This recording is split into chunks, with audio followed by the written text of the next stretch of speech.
Il y a une transformation digitale qui est là. Qu'est-ce que ça signifie en termes de gestion des données? Qu'est-ce que cela signifie en termes de technologie?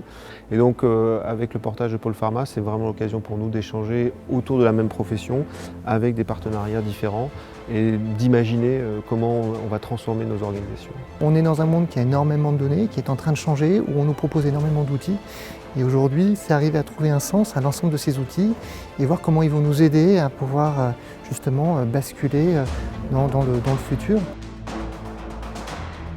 Chez nous, c'est un enjeu majeur parce que c'est un contributeur pour la productivité qui est clé. C'est un vecteur incontournable et qui nous permettra de faire des progrès énormes. L'enjeu de la data, d'ailleurs, c'est comment on va réussir à traiter cette donnée pour nous permettre d'atteindre nos objectifs de business en termes de productivité, en termes de prédictivité, en termes d'amélioration qualité. Nous, on veut une data de bonne qualité. Et ce travail de préparation de la data est critique dans la transformation digitale, avant de pouvoir accélérer et créer de la valeur. C'est toutes les fondations, toutes les couches bases de data préparation qui sont critiques. La data, justement, reformule les attentes des gens, donne d'autres indications. Et c'est bien ça qu'il faut reprendre en compte, reconstruire cette demande, reconstruire ce besoin, reconstruire ce lien avec son patient, avec son usager, avec son client. On participe à cette transformation digitale avec des outils de scan 3D, des maquettes numériques, des suivis en fait de synthèse pendant l'acte de construire, le suivi informatique des dossiers de qualification et bien évidemment derrière la maintenance avec la réalité augmentée, la maintenance prédictive, l'enregistrement des datas. On vient voir des clients, on vient discuter avec d'autres solutionneurs comme nous, parce qu'on est spécialisé dans le numérique.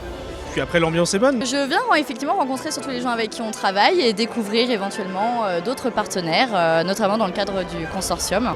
Discuter, collaborer, voir aussi les innovations des autres entreprises et pouvoir se nourrir de tout ça pour avoir une veille technologique qui est importante en fait.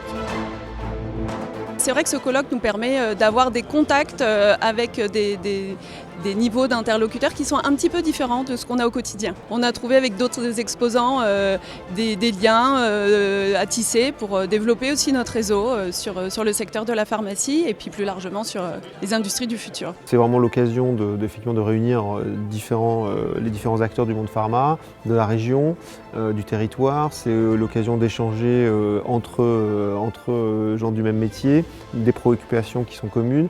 Et donc c'est vraiment tout l'intérêt en fait, de ce type de cluster.